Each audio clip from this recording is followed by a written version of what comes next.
నమస్తే, welcome to our channel. ప్రస్తుతం అంతా టీడీపీ యాక్టివిస్ట్ శశి కుమార్ ఉన్నారు, మాట్లాడే ప్రయత్నించేద్దాం. నమస్తే అండి. నమస్తే అండి. అయితే పేర్ని నాని గారు కొన్ని సంచలన వ్యాఖ్యలు అయితే చేశారు. పగలే ఎన్నాళ్ళరా మనం రప్ప అంటాం, పగలేమో రప్ప అంటాం, సాయంత్రం ఇంకా ఈసారి అట్లా కాదు, సాయంత్రం అయితే వేసేయాలన్నట్టుగా మాట్లాడతారు. ఎలా చూస్తారు మీరు? ఒకటి, పేర్ని నాని గారు ఆల్రెడీ మాజీ మంత్రిగా చేశాడు. ఈయన ఒక ఎమ్మెల్యేగా కూడా చేసిన వ్యక్తి ఈ విధంగా మాట్లాడుతున్నాడంటే సమాజానికి ఏం మెసేజ్ ఇవ్వాలనుకుంటున్నావు? సూటిగా మనం చూస్తే రాజకీయాలలో ఏ విధమైన చర్చలు ఉండాలి, దేని గురించి సవాళ్ళు ప్రతి సవాళ్ళు ఉండాలి. కానీ నేడు వైఎస్ఆర్సీపీ పార్టీ నాడు అధికారంలో ఉండేటప్పుడు కావచ్చు, నేడు వాళ్ళని ప్రజలు ఓడగొట్టిన వాళ్ళ పనితీరు, వాళ్ళ భావజాలం, వాళ్ళ తీరు ఎలా ఉందో ఒకసారి గుర్తించాలి రాష్ట్రంలో ఉండే ప్రజలందరూ. ఎందుకంటే ఇది పార్టీలకు అతీతంగా ఆలోచించాల్సిన విషయం. ఎందుకంటే ఇక్కడ సాక్షాత్తు మనం చూసుకుంటే అధికారంలో ఉండేటప్పుడు ఒక డాక్టర్ని, ఒక దళిత డాక్టర్ని, అదేవిధంగా ఒక దళిత డ్రైవర్ని, అదేవిధంగా బీసీలని, ఎస్సీలని, ఎస్టీలని ఎంతోమందిని జగన్మోహన్ రెడ్డి గారు రపరప నరికేశాడు. అందుకే ప్రజలు ఏం చేశారు, ఎలాంటి స్థానాలు ఇచ్చారు, ఓడగొట్టి కూర్చోబెట్టారు. మాకు ఇలాంటి రౌడీ రాజ్యం వద్దు, మాకు ఇలాంటి గోండాలు వద్దు, మమ్మల్ని పాలించాల్సింది ఇలాంటి గోండాలు, రౌడీలు, దగాకోర్లు కాదు, ప్రజలకు మంచి చేసే నాయకులు అని చెప్పి ఆనాడు కూటమి ప్రభుత్వానికి అధికారం ఇవ్వడం జరిగింది. కూటమి ప్రభుత్వం అధికారంలోకి వచ్చిన తర్వాత రాష్ట్రంలో అభివృద్ధి చేసుకుంటూ పోతూ ఉంటే వీళ్ళకి గౌరవం కల్పిస్తూ ఉంటే వీళ్ళేంది దాన్ని చేతగానితనంగా తీసుకుంటూ వీళ్ళు దాన్ని మా మంచితనాన్ని, కూటమి ప్రభుత్వం యొక్క మంచితనాన్ని వీళ్ళు అలుసుగా తీసుకుంటూ ఎలా చేస్తున్నారు తెలుసా? ఈరోజు ఒకడు అంటాడు రప అని. ఎవరిని రపరప? రేపు అధికారంలోకి వచ్చిన తర్వాత నువ్వు రపరప నరుకుతావా? ప్రజలు నరికించుకోవాలా? నువ్వు చీకట్లో కన్నుగొట్టి చంపేస్తే చంచిప్పించుకోవాలా? ఆ విధంగా ఎవ్వరు లేరు. మీరు చేసిన వ్యాఖ్యలకి ఖచ్చితంగా ప్రజాస్వామ్యబద్ధంగా ప్రజలు బుద్ధి చెప్తారు. రేపు లీగల్గా మీ పైన వచ్చే యాక్షన్కి కూడా మీరు బాధ్యులు అవుతారు. ఇది రాష్ట్రంలో ఉండే ప్రజలందరూ కూడా ఆలోచించుకోవాల్సింది ఒక్కటి. మీరు ఆలోచించండి, ప్రజాస్వామ్యంలో దేని గురించి చర్చలు జరగాలి? వీళ్ళు అభివృద్ధి గురించి మాట్లాడతారా అంటే మాట్లాడరు, సంక్షేమం గురించి మాట్లాడతారా అంటే మాట్లాడరు. వీళ్ళు చేసే వ్యాఖ్యలు అన్నీ ఎలా ఉన్నాయి? ఒక రౌడీలు చేసినట్టుగా. మొన్న జగన్మోహన్ రెడ్డి గారు సైతం ఏదో సినిమాల్లో చేశారు కదా, సినిమా డైలాగులే కదా, సినిమా డైలాగులు సినిమాల్లో చెబితే హీరోయిజం, నిజ జీవితంలో చంపేస్తాం నరికేస్తాం అంటే అది గోండాయిజం, రౌడీయిజం అవుతుంది. జగన్మోహన్ రెడ్డి గారు ఇంత చిన్న లాజిక్ మీరు ఎలా మిస్ అయ్యారో మాకైతే తెలీదు. అదేవిధంగా మీ పార్టీలో నేను అతని పేరు నాని మాట్లాడి దీన్ని ప్రతి ఒక్కరూ ఖండించాల్సిన అవసరం ఉంది. ప్రతి ఒక్కరూ ఖండించాలి. ఎందుకంటే ఈరోజు అతను మాట్లాడింది, అతను చేసేది, అతను ఏదో నార్మల్గా చెప్పాడనే కాదు. చీకట్లో కన్నుగొట్టి లేపేస్తా అంటే నాకు కొన్ని గుర్తొస్తున్నాయి. అదేవిధంగా చీకట్లో కన్నుగొట్టే బాబాయిని లేపేశారా? ఆయన చెప్పిన ఇది చూస్తూ ఉంటే క్లారిటీగా మనం ఒకసారి చీకట్లో కన్నుగొట్టేయాలా, అయిపోవాలా, మళ్ళీ తెల్లారితే వెళ్ళాలా, ఏమైందిరా అని మనం ఏం తెలియనట్టు అడగాల అని చెప్తూ ఉంటే కరెక్ట్గా వివేకానంద రెడ్డి గారిని కూడా చీకట్లో లేపేశారు. లేపేసిన తర్వాత గుండెపోటు అన్నారు. మళ్ళీ ఏమి తెలియనట్టు జగన్మోహన్ రెడ్డి గారు అక్కడికి వెళ్ళి పరామర్శించులు మళ్ళీ ఎవరో చంపేసినట్టుగా వేరే వాళ్ళపైన ప్రజలు ఈ విధంగా చెప్తున్నారు. అంటే వీళ్ళకి ఇది అలవాటే. గతంలో వివేకానంద రెడ్డి గారి ఇష్యూలో చూసాం. ఒకప్పుడు అదే వాళ్ళకి గెలవడానికి ఒక మహా వజ్రాయుధం అయింది, మళ్ళీ వాళ్ళ పతనానికి కూడా అదే కారణమైంది.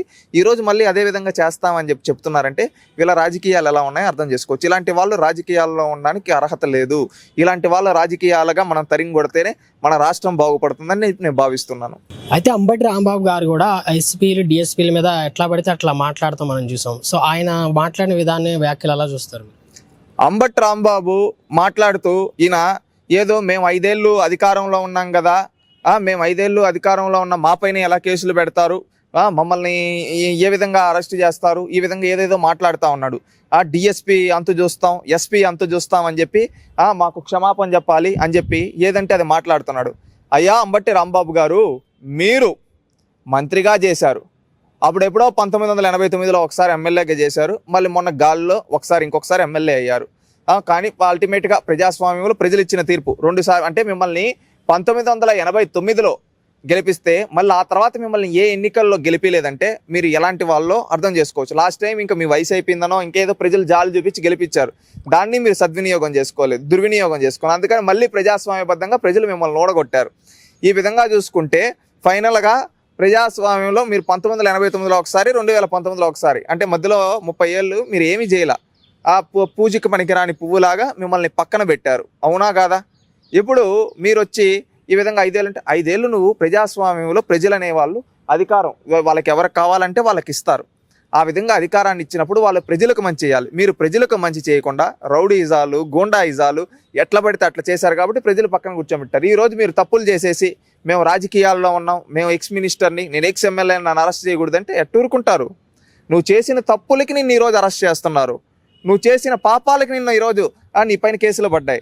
దానికి విచారణకు హాజరవ్వమంటే గుమ్మడికాయలు దొంగలు ఎవరంటే భుజాలు దడుకున్నట్టు ఎందుకు ఉలిక్కి పడుతున్నావు? ఈరోజు నువ్వు అంటున్నావు నేను 5 ఏళ్ళు మేము మా పైన ఎలా కేసులు పెడతారని. నువ్వు ఎస్పీని అద్దు చూస్తా, క్షమాపణ చెప్పాలి, మీరేంటో మేము తేలుస్తూ ఉంటాం. నువ్వు ఎవడివి? ప్రజలు ఓట్లేస్తే నువ్వు ఎమ్మెల్యే, ప్రజలు ఓడగొడితే నీకు ఎమ్మెల్యే పదవి కూడా ఉండదు. కానీ ఒక అధికారి అనే ఒక ఐపీఎస్ అధికారి కావచ్చు, ఒక స్టేట్ డీజీపీ కావచ్చు, వాళ్ళు కష్టపడి చదివి వాళ్ళ ర్యాంకింగ్ని ఇంప్రూవ్ చేసుకుంటూ ఆ స్థాయికి వచ్చారు. వాళ్ళ గురించి మాట్లాడే స్థాయి అనేది గుర్తుపెట్టుకో. 1989లో ఒకసారి ఎమ్మెల్యే లాటరీ లాగా, మళ్ళీ 2019లో ఒకసారి ఎమ్మెల్యే, అంటే 2 సార్లు, అంటే మధ్యలో 30 ఏళ్ళు నిన్ను ప్రజలు నమ్మలేదంటే నువ్వు ఎలాంటోడు అర్థం చేసుకో. ఈరోజు కొంచెం పొలైట్గా మాట్లాడినట్టుగా బెదిరించేస్తా అని చెప్తే ఎవరు చూస్తూ ఉండరు. అంబటి రాంబాబు గారు, ఉందాతనంగా మాట్లాడడం నేర్చుకోండి. చేసిన తప్పులకు క్షమాపణ చెప్పండి. అంతేగాని నోరు ఇచ్చాడు కదా భగవంతుడు అని చెప్పి ఎట్లా పడితే అట్లా మాట్లాడితే ఫైనల్గా ప్రజాస్వామ్యంలో ప్రజలు అల్టిమేట్గా ఎలాంటి తీర్పు ఇచ్చారు చూసాం. రేపు ఇదే విధంగా పోతే గుండు 0 పెడతారు. అప్పుడు మీకు మాది ఒక పార్టీ ఉంది కదా అని చెప్పి చెప్పుకోవాల్సి వస్తుంది. ఇప్పుడు మేము 5 ఏళ్ళ అధికారంలో ఉన్నాం అని చెప్పి నువ్వు చెప్పుకుంటున్నావు కదా, ఆ విధంగా రేపు భవిష్యత్తులో మాది ఒక పార్టీ ఉంది కదా అని చెప్పుకునే స్థితికి ప్రజలు తీసుకొని వస్తారు మిమ్మల్ని. ఇదే విధంగా ఉంటే నువ్వు క్షమాపణ చెప్పు స్టేట్ డీజీపీకి, ఎస్పీకి. లేకపోతే రేపు చట్టపరమైన చర్యలు వస్తే నిన్ను కూడా ఎత్తుకొని లోపల అరెస్ట్ చేస్తారు. అరెస్ట్ చేసిన తర్వాత మళ్ళీ దొంగేడుపులు ఏడవద్దు. ఇప్పుడు చేసిన తప్పు క్షమాపణ చెప్పు. అయితే 2029లో అధికారం మాది అన్నట్టుగా వైఎస్ఆర్సీపీ నాయకులందరూ ధీమా వ్యక్తం చేస్తున్నారు. దీన్ని ఎలా చూస్తారు మీరు? అల్టిమేట్గా వై నాట్ 175 అన్నారు. ప్రజలు ఎన్ని స్థానాలు ఇచ్చారు? ఇప్పుడు అధికారం మాదంటున్నారు. రేపు పార్టీ స్టేటస్ కోసం కొట్టుకోవాల్సిన పరిస్థితి వాళ్ళకు రాబోతూ ఉంది. ఎందుకంటే ప్రజలు ఎవ్వరూ రౌడీజాన్ని, గుండాయిజాన్ని మెచ్చుకోరు. ప్రజాస్వామ్యంలో వాళ్ళు కోరుకునేది అభివృద్ధి, సంక్షేమం, సంస్కరణలు, అదేవిధంగా మార్పు.